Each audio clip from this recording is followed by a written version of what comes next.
आपके होते हुए हाल दिल किसको सुनाए, आपके होते हुए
माशाअल्लाह, सुभान अल्लाह, क्या बात है, माशाअल्लाह।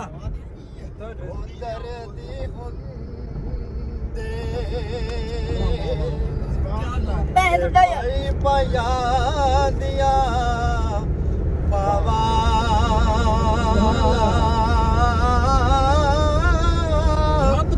बाप सिरां दे ताज मुहम्मद, माशाअल्लाह, सुभान अल्लाह। ते मावा ठंडियां छावा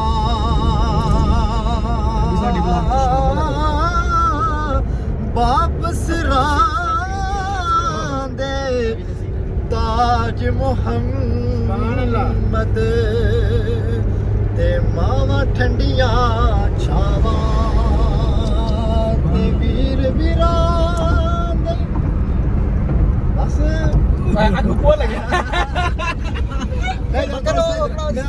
वीर वीरां दे दर्दी हुंदे ते वीर वीरां दियां बावां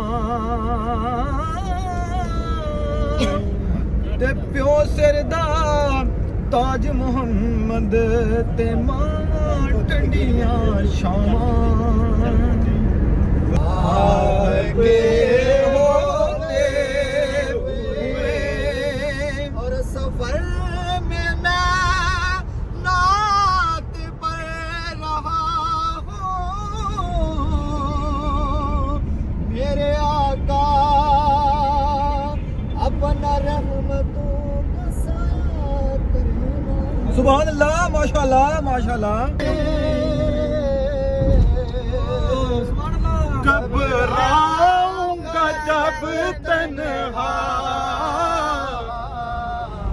इमदाद मेरी करने आजा रसूल अल्लाह। मैं कब्र अंधेरी में घबराऊंगा जब तन्हा, इमदाद जान रसूल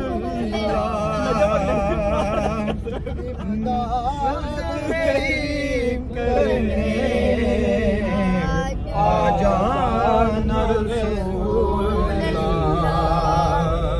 रोशन मेरी तुरबत को ऐ नूर खुदा करना,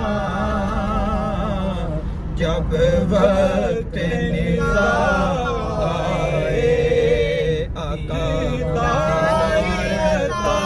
करना,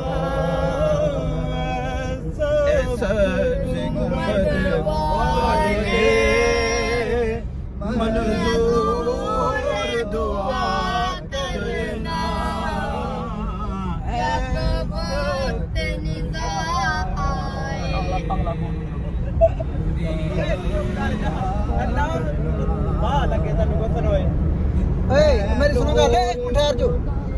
ਕਾਵਾ ਪਹਾੜਾਂ ਤੇ ਚੜਦੇ ਸਲਾਬ ਦੇਖੇ, ਪਹਾੜਾਂ ਤੇ ਚੜਦੇ ਸਲਾਬ ਦੇਖੇ, ਵਿੱਚ ਕੰਡਿਆਂ ਦੇ ਰੁਲਦੇ ਗੁਲਾਬ ਦੇਖੇ, ਵਿੱਚ ਕੰਡਿਆਂ ਦੇ ਰੁਲਦੇ ਗੁਲਾਬ ਦੇਖੇ। ਦੌਲਤ ਤੇ ਐਡਾ ਈਮਾਨ ਨਾ ਕਰੀ ਬੰਦਿਆ, ਦੌਲਤ ਤੇ ਐਡਾ ਈਮਾਨ ਨਾ ਕਰੀ ਬੰਦਿਆ, ਸੜਕਾਂ ਤੇ ਰੁਲਦੇ ਨਵਾਬ ਦੇਖੇ। क्या बात है, क्या बात है, क्या बात है। नजम साहब जी चलते चलते पसीना आ गया, पीछे मुड़ के देखे मदीना आ गया। क्या बात है, माशाल्लाह माशाल्लाह। नन्हे सना खान ने बड़ा अच्छा शेर पढ़िया जी। रंगो रस की हवस और बस, मसला दस्तरस और बस, कुछ इस तरह से बुनी है रगे जिस्म की, एक नस टस से मस और बस। उस मुसव्वर के सभी शाहकार 60-65 बरस और बस। क्या बात है।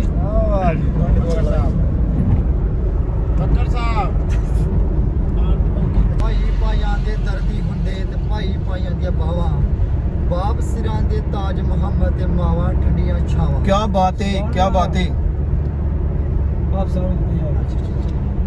मुहर्रम का महीना है तो जनाब हज़रत इमाम हुसैन रज़ियल्लाहु ताला अन्हु के हवाले से अपनी पेशानी को सजदों से महरूम न रख ए इकबाल, डॉक्टर मोहम्मद अल्लामा इकबाल का शेर है। अपनी पेशानी को सजदों से महरूम न रख ए इकबाल, बड़ी कीमत चुकाई है इसकी हुसैन इब्ने अली ने। क्या बात है माशाल्लाह। बंद कर दो। बारी आ के जनाब मेरी आंदा शार क्या खूब शार लिखदा है। आंदा तन तंदूर ते हड्डियां दा बालन, फिर होई तन तंदूर ते हड्डियां दा बालन मैं हवा नाल तपाया, ते कप कप बुकियां मैं पेड़े कीते, ते उतू इश्क तन पल्ले लाया, ते तन दी हांडी ते मन दा सालन उतू लून सबर दा पाया, ते ख्वाजा गुलाम फरीद मैं सारी तेरी होगी, तैनू हजे भी सबर नहीं आया। ख्वाजा गुलाम फरीद मैं सारी तेरी होगी, तैनू हजे भी सबर नहीं आया।